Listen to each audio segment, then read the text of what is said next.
There's no denying that the weather has been more than a little out of sorts over the last couple of months. The period between 2011 and 2015 has been the warmest 5-year period on record. In fact, 2015 has been packed as the hottest year we've ever had. Now, during this year, the global average surface temperatures reached 1 degree Celsius above the pre-industrial era. So why has it been so unbearably hot recently?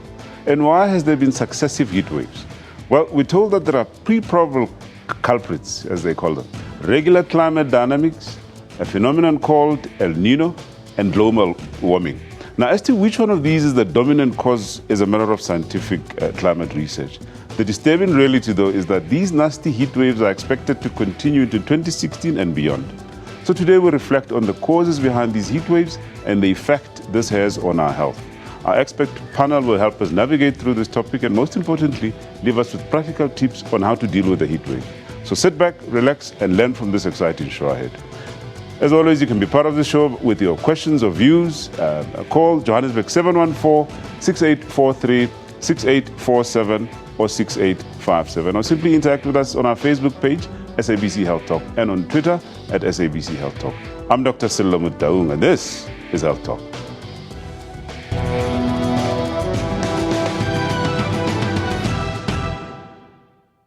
No, this summer is too hot. We can't handle the heat anymore. South Africa experienced heatwave conditions from November last year, and it continued over the latter parts of the country. Heatwaves occur 3 to 4 times during the summer season. According to the South African Weather Service, a heatwave occurs when, for 3 consecutive days, the maximum temperature is 5 degrees higher than the average temperature for the hottest month. For example, in Johannesburg on any given day, the average temperature is 27 degrees, but during a heatwave, temperatures can be as high as 33 degrees. Upington, Kimberley, Pretoria and Skukuza have experienced temperatures as high as 41 degrees Celsius. This was the highest recorded temperatures in almost 100 years. In the Northwest Province, 11 people died from the recent heat and 16 were admitted to hospital. The public is urged to take necessary precautions in order to avoid the health risks posed by the heat wave. We are also urging people to ensure that they take liquids, particularly water, which will assist to prevent dehydration. We encouraging them to take cover under shades and make sure that especially the elderly are not exposed to harmful sun and do not work in the heat, because that could lead to dehydration and subsequently heat stroke. Emergency management services have advised residents to monitor heatwave symptoms closely. The symptoms include dry skin, high body temperature, severe headaches and dizziness. Very high body temperature may damage the brain or damage any other organs. A heat stroke is a dangerous disease and occurs when your body cannot keep itself cool. When someone suffers a heat stroke, call the emergency services immediately. Move the person to a cooler place. If the victim refuses water, is vomiting, or there are changes in the level of consciousness, do not give anything to eat or drink. The South African Weather Services is warning that the hot temperatures could continue until April. This is worrying indeed. I mean, this has been unbearably hot, so we need to understand what's causing these heat waves. And to help us with that is our special guest today, Dr. Joel Botai. Dr. Botai is the Chief Scientist from the South African Weather Services. Welcome to Health Talk, sir. Thank you very much. We heard that people are saying, listen, it's really been too hot, we can't take this anymore. But before we get to, the effect that this heat has on people, just help us understand. We hear of these terms that are bandied around: climate change, global warming, El Nino. Could you perhaps simplify these for us so we understand exactly what these mean? Let's start with climate change. What is climate change? Thanks a lot again for giving me this opportunity. I would like to start with basically saying that climate change refers to the changes in the parameters that describe the climatology of an area. For example, the changes in the statistical summary of the weather over a long period of time. So it's not just change from winter to summer in 1 year, or winter to autumn, or whatever the case might be. It's over a period of time. Yeah, and in most cases it's 30 years period. 30 years, is it? Yeah. Okay. All right. So change in what aspect? I mentioned climate parameters, for example, changes in the temperature, changes in the precipitation, changes in the wind speed, wind direction, all these parameters that describe the climate of an area. Okay. We're going to come back to heat because that's what we're going to be focusing on in this show. But let's just dispose of one other concept called the El Nino effect. What does that mean? El Nino effect is simply the change, the increasing temperature in the tropical Pacific Ocean. That is the surface temperature, the surface water temperature increasing over a period of time. And it's normally attributed to cause the changes in the atmospheric circulation patterns. And together, when there is a change in atmospheric circulation patterns plus sea surface temperature changes, we call it an ENSO. So you'll hear people using the word El Nino or ENSO. So they simply refer to the coupling that exists between the increasing temperature changes in the ocean as well as its influence on the atmospheric circulation patterns. But does it affect us here down in Africa? It actually affects various areas globally, and of course, in Africa or Southern Africa in particular, the ENSO or the El Nino effect is known to increase the temperatures and reduce the amount of precipitation or rainfall that we receive. Mm-hmm. Yeah. Okay, let's talk then about global warming. I mean, we've heard about this term global warming, and some people never wanted to believe. They thought, it's just these ponytails coming up with concepts that don't exist, and, they drum up things behind closed doors and so on. What is global warming? Global warming simply refers to the current and continuous increase in the temperature attributed to what we call the greenhouse gases. Right. That is carbon dioxide, methane, nitrous oxide, water vapor. And all these simply attributed to human activities. So yes, there is always a debate. Initially, there was a debate about whether actually the humans are contributing towards the increase in temperature. That is global warming. Recent results indicate that actually human activity increases or is causing global warming. Well, very interesting. Then I guess it leads to the next question then about these current heat waves. Just can you help us understand what is exactly causing these current heat waves? I mean, we've heard that 2015 officially has been declared as the hottest year we've ever had, at least over the last decade or so. What's causing these heat waves? One aspect to the current heat waves could be attributed to the natural causes of climate change, right, and not necessarily the human-induced activities. And why? It's because of the heat waves occur during the El Nino, and El Nino is a naturally occurring process. The warming of the tropical Indian Pacific is simply as a result of a natural process. But however, of course, there will be coupled effect of human activities. We have a lot of fossil fuel burning. We have deforestation. So this is a coupled, we could say a coupled causative process. So you say mainly as a result of natural causes, but partly also due to human activities. Yes, that's true.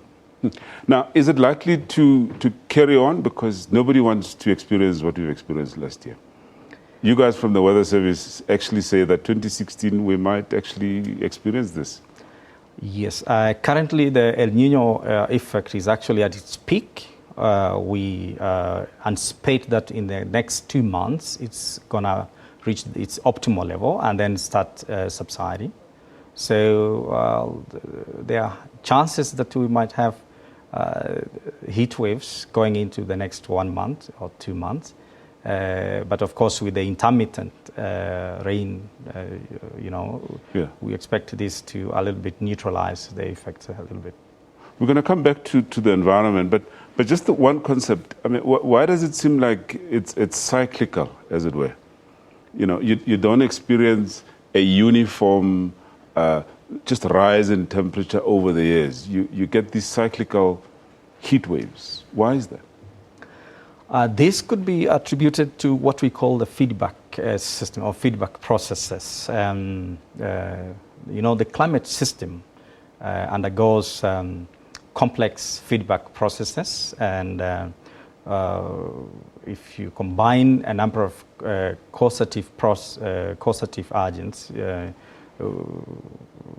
it's true that we'll have a cyclic process ensuing.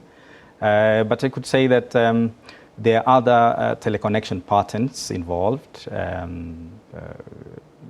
The atmospheric circulation patterns are cyclic, partly due to the rotation of the Earth and its interrelationship with other bodies, for example, the Moon and other planets. Yeah. So all this will cause some kind of cyclic. Yeah. These are quite complex, and anyway, we just need to understand how it's going to impact on us and the environment. Well, after the break, we then look at the effect this heat wave has on our immediate environment. Please stay with us.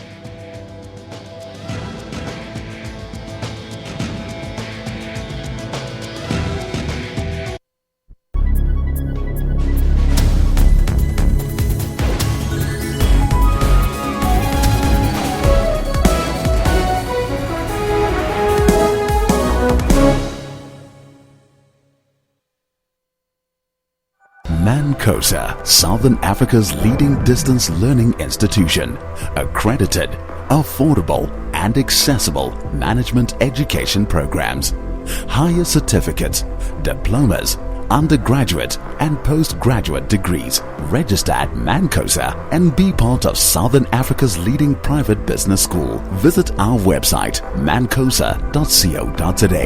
Mancosa, management education reimagined.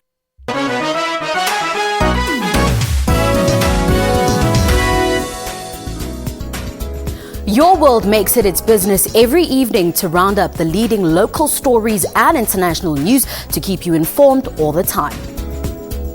Make a date with Your World every evening for all the news headlines around the world to keep you abreast with knowledge. Catch Your World for headlines across the world every Monday to Friday from 9 p.m, then Saturday and Sunday from 7 p.m.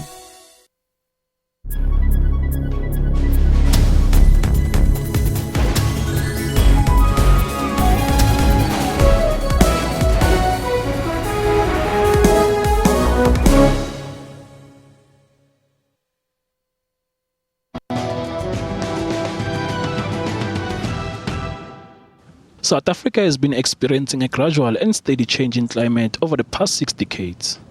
Temperatures have risen significantly. Rainfall patterns are also shifting. Much of the country is experiencing low and variable rainfall, resulting in drought. Some communities are experiencing water shortages, while in other areas the taps have run dry, and the lack of safe drinking water is posing serious health risk. The country is experiencing drought that has been described as the worst in 30 years.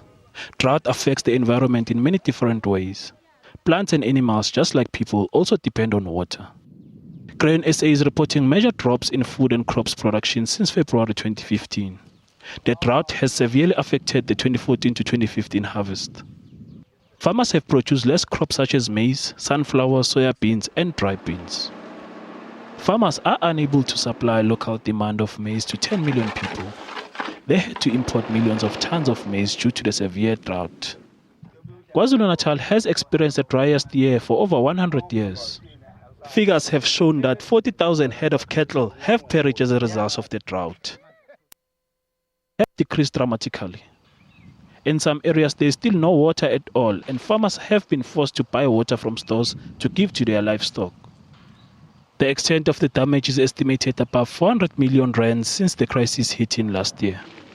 The Department of Agriculture introduced the following measures to ease the impact of drought to all smallholder farmers. An estimated 226 million rands has been allocated to livestock feed and alternative grazing in state farms. The drilling and equipping of additional boreholes for livestock water in the affected areas.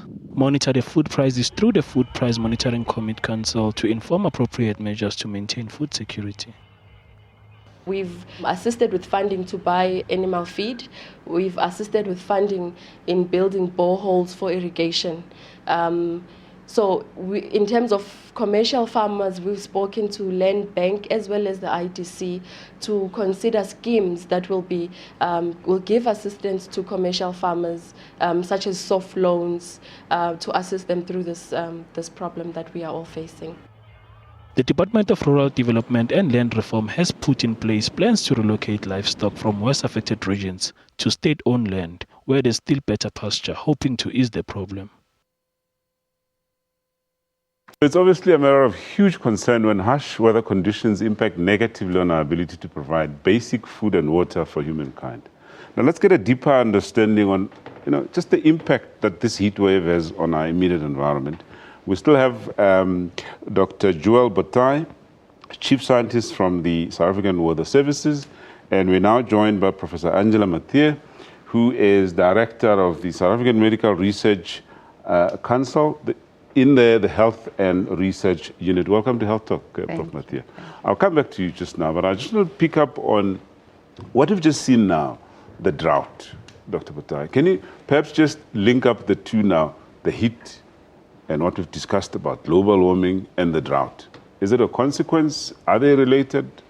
Your view, please. They are related, actually. The heat wave is an extreme event, and it's as it prolongs, then we expect to have some droughts with various types of droughts. Meteorological drought, agricultural drought, hydrological drought. And this of a temporal aspect, time aspect, how long it persists. So heat waves are short periods of extreme temperature, but as they prolong, as it continues, we expect to have droughts. And it starts with meteorological drought, agricultural drought, and hydrological drought. Yeah, and what's the difference between all those three types of droughts? It's about the time, persistence. Meteorological drought is shorter period of time, while hydrological drought it takes a little bit longer time, and even the recovery period is also a little bit longer for hydrological drought compared to meteorological drought. Okay. Well, let's talk about then, the effect that the heat wave has on our ability to produce basic foods.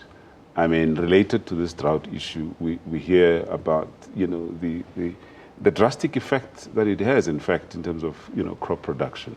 Your comment on that? Indeed, the extreme temperature, which results in drought, will of course affect the crop production. The planting season, for instance, the farmers are not able to plant on time. You've heard a lot about maize farmers. They were not able to plant because there was not enough rainfall, especially farmers who are relying on rainfall entirely. And of course, the growth process, the growing cycle will be affected because of the physiology of the plant will be impacted by the because of the excessive heat or temperatures that we have. Yeah.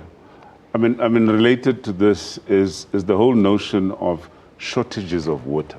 In other words, where you have a drought situation and you're now told that in fact you have shortages of water. Just explain to me just how that compounds the problem.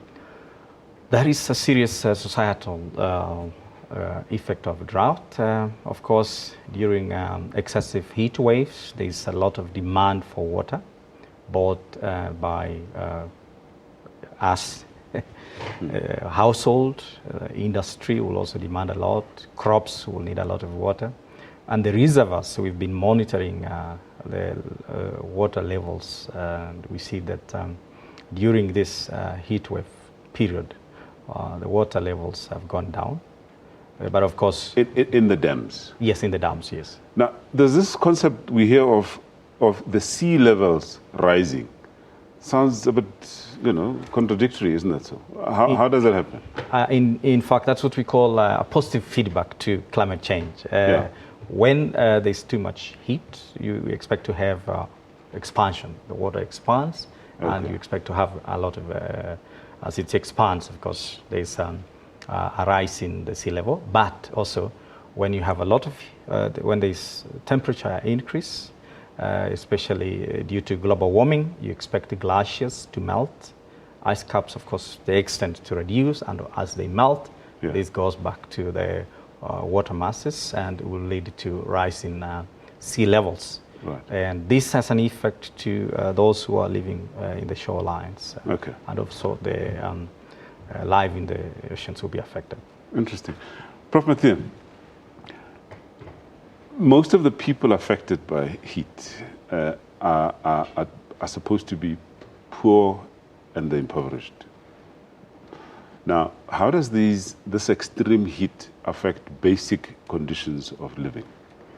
Well, heat actually affects all of us, and no one escapes the effects. It's just that certain groups don't cope as well with heat as others. So under normal... Or they don't have resources to cope, Yeah. I mean, our bodies can cope quite well until the outside temperature exceeds our body temperature, which is around 37 degrees. Yeah. And after that, our bodies struggle to release heat into the environment. Yeah. And if we look at the places where human beings spend most of their time, it's in our homes, it's in schools for children, it's in our workplaces, and then recreation. Lots of people exercise outdoors. Yeah. And in all of those settings, as you say, the poorest will cope the worst. Because an informal shack, for example, the temperature is often hotter indoors than outside if it's a corrugated iron, a shack, for example. Well, that's what you get in informal settlements, isn't exactly, that so? That whereas you could compare people who live in, let's call them proper homes, where there's air conditioning, perhaps, to some extent, but in informal settlements, it's mainly corrugated iron. Yeah, but not all formal homes are ideal places to go in a heat wave. Right. Some of our RDP type housing falls short of the WHO's health principles for housing. And so in our research, we ask people, in warm weather, does your house become uncomfortably hot? Yeah. And in some informal settlements, very high proportions of people find their homes uncomfortably hot, as we expect. But in some RDP housing settlements, we find equal proportions of people who say their homes become uncomfortably hot. And I can see why, because some of those homes don't have ceilings in place, they're not oriented the right way to help reduce indoor heat. They're poorly constructed, poor materials, they're very small and cramped. People use stoves indoors, makes it even hotter, etc. And the same applies to schools. Some of our schools don't have ceilings also. There are very high numbers of children in the classrooms. I think when many of our schools were constructed, heat waves were not uppermost in the designers or the architects' minds. So we still have, there's a lot that can be done to protect our children in schools. I mean, the one aspect that is then related to, especially in informal settlements, or actually everywhere else, is the effect that extreme temperatures have on our food. Yes. And enabling the spread of infections. Your comment on that? Absolutely. I mean, in hot weather, many informal settlements, there's no electricity, so people don't have refrigeration facilities. And so food spoils more readily, and the risk of food poisoning outbreaks or food poisoning in a household obviously increases. And we find that, there's so many things. I think what this heat wave of the recent summer has taught us is that we as a society really need to sit back and reflect, because there's so many knock-on implications. When we send our children to school with lunch, there's no refrigeration in most schools to keep their lunch cool at a temperature where bacteria won't proliferate. So there's an increased risk of food poisoning at school as well, and we haven't thought through or reflected on all these issues. So it is almost like, from a housing point of view, from an occupational or workplace point of view, from an educational point of view, it's time for us to take a step back and think about all the various implications of heat waves and increased heat in general. Okay. We're going to carry on that just after the break, because I'd like us to then look at the effect that it has on our bodies. Right. But at this stage, I want to say thank you very much, Dr. Botai, for your contribution. Okay, so we're going on a short break now. What is the effect of heat on the human body? That's the question we'll answer after the break. Please stay with us.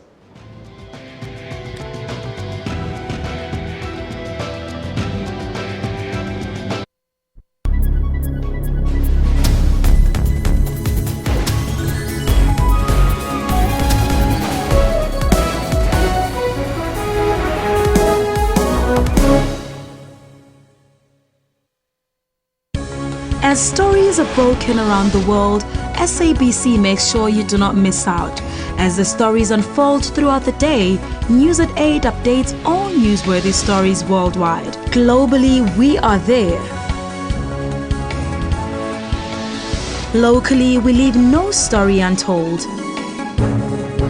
Make a date with News at 8 every Saturday and Sunday on SABC News, Africa's news leader. This week we are taking you around the continent, telling you stories about what makes Africa, Africa. We now head to the Kenyan coast, where we meet a man using needles to fight a growing drug culture. A recent study revealed that there are 850 drug addicts in Diani alone, with over 220 using injectable drugs such as heroin. In my community, I've seen a lot of these people suffer. The Journal, every Saturday at 1:30 on SABC News.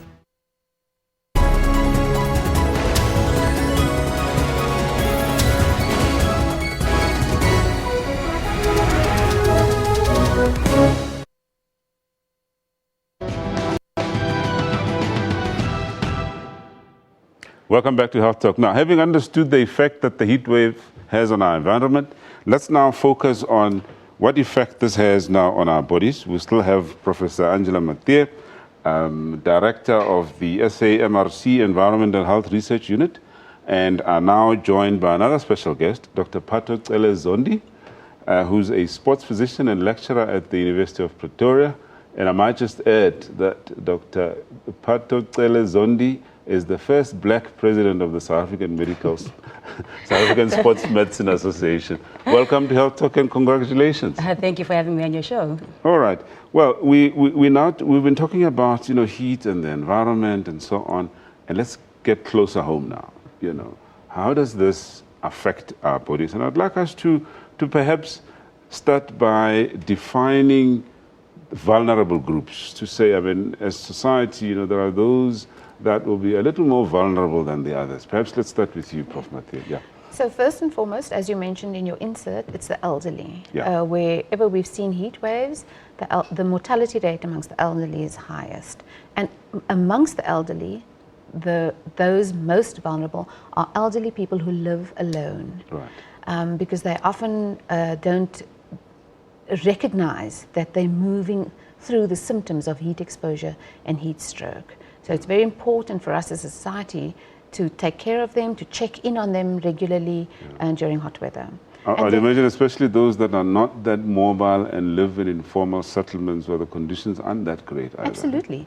Poverty is usually exacerbates any environmental health problem that people experience, right. And heat is a particular one. Yeah. So I would agree with you. The elderly living in informal settlements alone are particularly vulnerable and there needs to be some program of vigilance around the elderly. Okay. And then it's young children, right. The very youngest, their temperature control mechanisms are not yet fully developed and they can't cope very well with heat, and they need to be encouraged to drink water regularly during heat waves.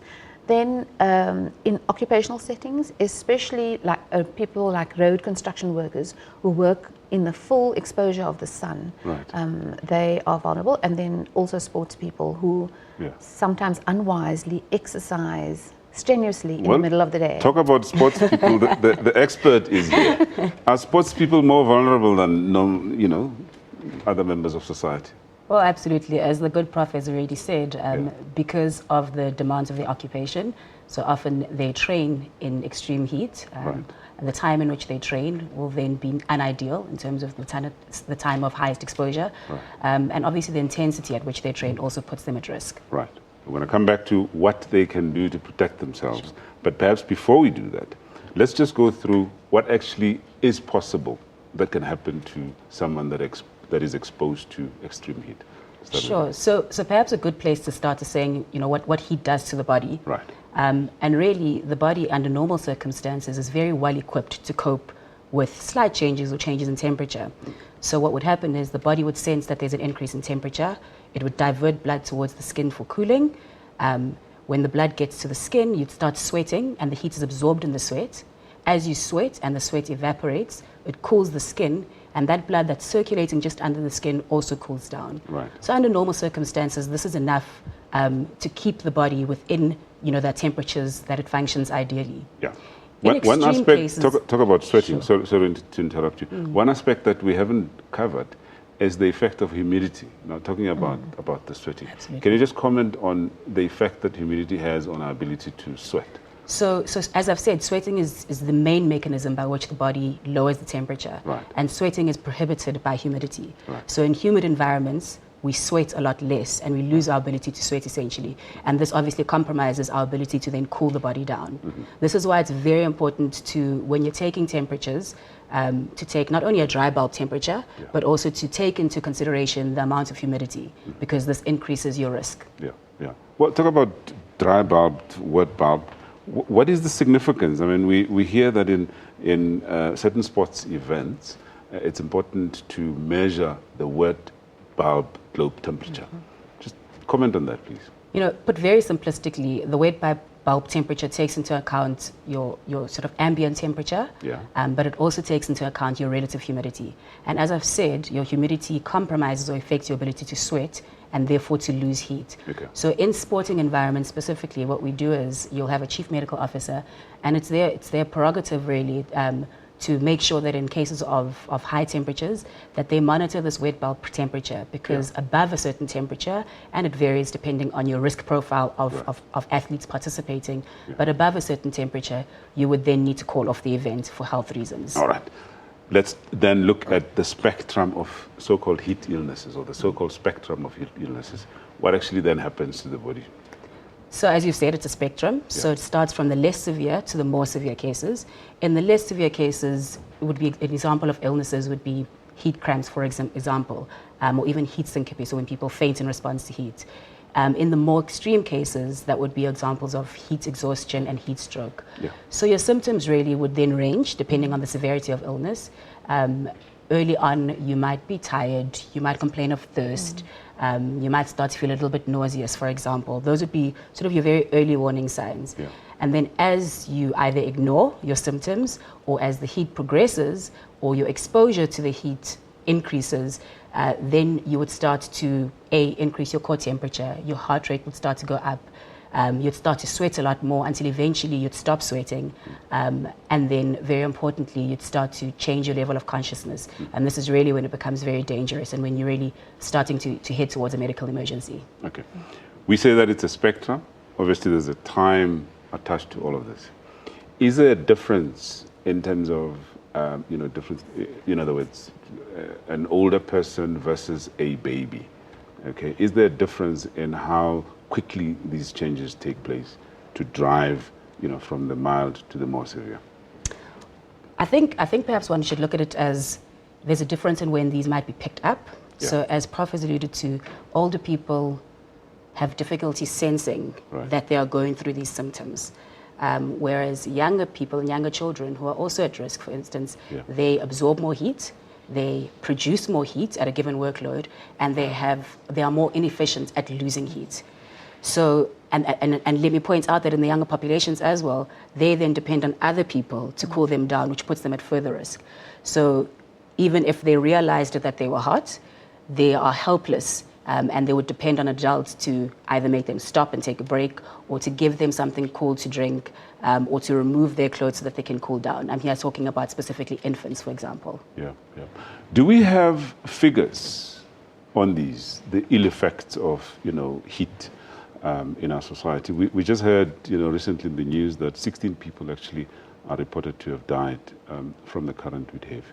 Do we have stats to tell us what the effect really is like? I don't think we're as good as collecting figures about this as other parts of the world. In Europe, for example, they calculate very accurately the number of people who die during or immediately after heat waves, and those numbers, even in a country that's relatively wealthy compared to us, where there are higher levels of protection, there's much more air conditioning available to people, heat waves can kill thousands of people. I saw some figures for the Northwest province, but I don't think our figures are very good, and I suspect, given the environments to which people are exposed, that the figures are higher than we realize. Yeah. I mean, just now it was reported that KZN is probably the worst affected province. So one would expect that perhaps you have more casualties in that region than anywhere else. But we don't know that, you No, I don't have much information on the hospital system, but it stands to reason that KZN would be worst affected, because KZN and Limpopo are the two provinces that both get very hot and very humid, as you said. So one would expect a lower ability of the population there to cope with heat waves. Well, Prof. Mathe, it's really been fascinating to listen to you. And thank you very much for your contribution. We just need to go for a quick break. After the break, we look at practical tips now in dealing with the heat. Stay with us.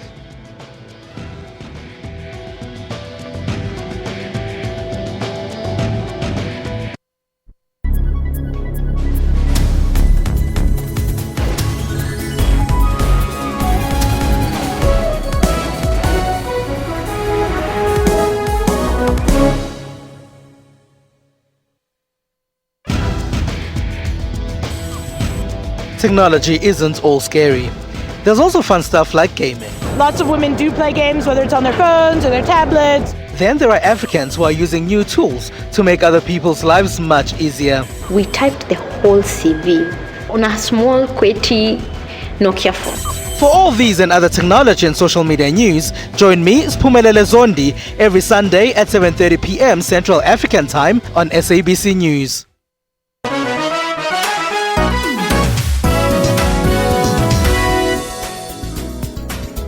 Your World makes it its business every evening to round up the leading local stories and international news to keep you informed all the time.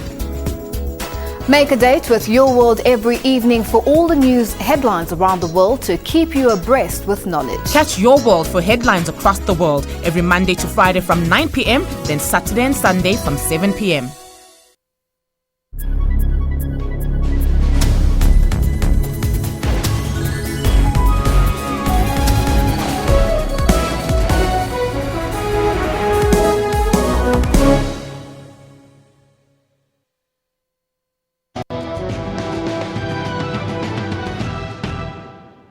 Welcome back. Now we've reached the most important part of the show. We're trying to answer the question, how can you deal with the heat wave, and how can you ensure that you're all protected from its ill effects? Well, our guests are going to help us navigate through this. We still have Dr. Patho Zondi, sports physician and lecturer from University of Pretoria. And we're now joined by Mr. Peter Rousseau, who's a spokesperson, I should say, from ER24. Welcome to Health Talk. Thank you very much. Thanks for having me. All right. We've been talking obviously a little about heat and how it affects the environment, how it affects us, and so on. Now I think this is the time that we need to then say to people, this is what you need to do. Should we experience another heat wave soon, and it's coming, what should people do? Let's start with general members of the public. Let's start with you, Peter. Well, I think we always advise people to try and limit their exposure to the heat, or more specifically to the sun or to the outside. So if you are outside, try and seek shelter under maybe a shaded tree, or stay indoors as far as you can. But then again, a lot of times your indoor area is a lot hotter than your outdoor area. So if you are indoors, make sure there's a nice so that you don't experience that insane heat. So just try and limit that. Talk about breeze and indoor. There's a whole notion that obviously if you have an air-conditioned house, you're okay. Yeah. But people then tend to use fans, and we're told that actually a fan doesn't work. Your comment? I think it kind of moves around the air. The hot air. The hot air. Right. But if there's no open window, or if you know it's still a very closed, stuffy space, a fan isn't going to really help you because you're not actually lowering the temperature. You need to have kind of a circulation of new air going through. And even if you are in a place that's so hot indoors, I would actually suggest you to go outside. If it's so hot that you can't manage it indoors, it's usually a sign you should go out. It's actually counterproductive that you're wasting electricity. Yes, definitely. And it's at night, windows are closed, you're blowing this, fan onto yourself, but it's actually doing nothing. Not helping, yeah. Interesting, interesting. Maybe to add then to other tips, which I'm sure Peter was going to get to, is it's obviously also very important to stay hydrated. So I mentioned that you sweat, and as you sweat, you lose blood volume or water in your body. So it's important to replenish that with cool fluids. And also watch the quality of fluids that you take. So very sugary or alcoholic fluids will not be good. So in other words, they will worsen dehydration. And then you need to slow down. So you need to decide on what you're going to do and the intensity at which you're doing. If you're an outdoor worker, like Prof mentioned that they had increased risk, perhaps try and see if you can either alter your work so that you work early in the morning or later on in the afternoon when it's cooled down, or else if you are forced to work in those temperatures at that time, then it's important that you take regular breaks or that you just decrease your intensity so that you're not producing as much heat. And I suppose employers could play a role. I mean, we were just told that, for instance, in the agricultural sector, some employers would allow their workers to start work as early as 4, 5 o'clock in the morning and stop around 10 o'clock, or 11 o'clock, thereabout, when the heat is, most intense, and perhaps, resume in the afternoon to avoid being exposed to the sun a lot. Isn't that so? I think that's important. It's a responsibility that you have, especially if you have employers that work outside.